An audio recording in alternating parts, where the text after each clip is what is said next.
A couple months ago on the Mind the Game podcast, Kevin Durant talked about smaller guards, right? And he talked about them in the context of them not being as much of a necessity as they once were, right? And I think that's a fair statement to make. The way that the league has played out, the emphasis on size and length and athleticism, it's not a stretch by any means to say that small guards aren't as prevalent as they once were.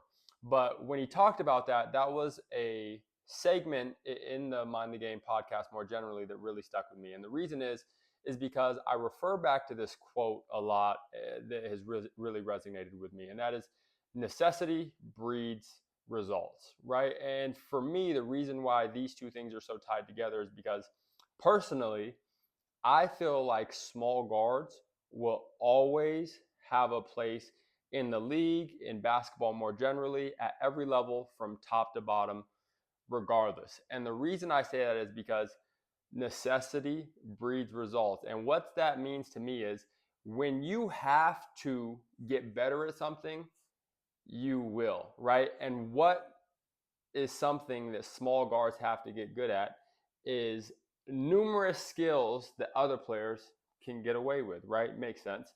So even though it feels like it's an uphill climb being a 5'10", 5'11", 6-foot guard playing in, Division II, Division I professional basketball. These guards, especially guards who care about the game, put in the work on the game, every day are doing things that other players do not have to because of necessity.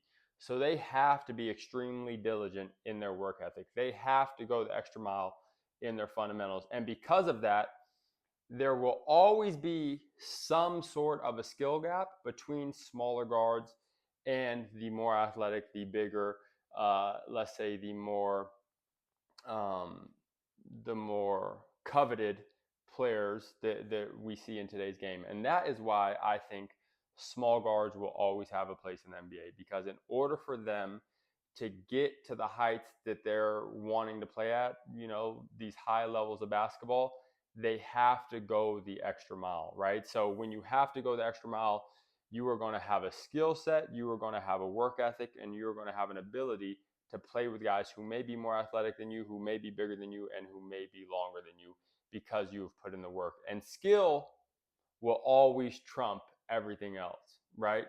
As long as you have a good foundation, good fundamentals, skill will win out at the end of the day. So I say all this to say for the shorter guards or the smaller guards who want to play at a high level of basketball, you will always have a role if you make a role for yourself, right? You just have to put in the work.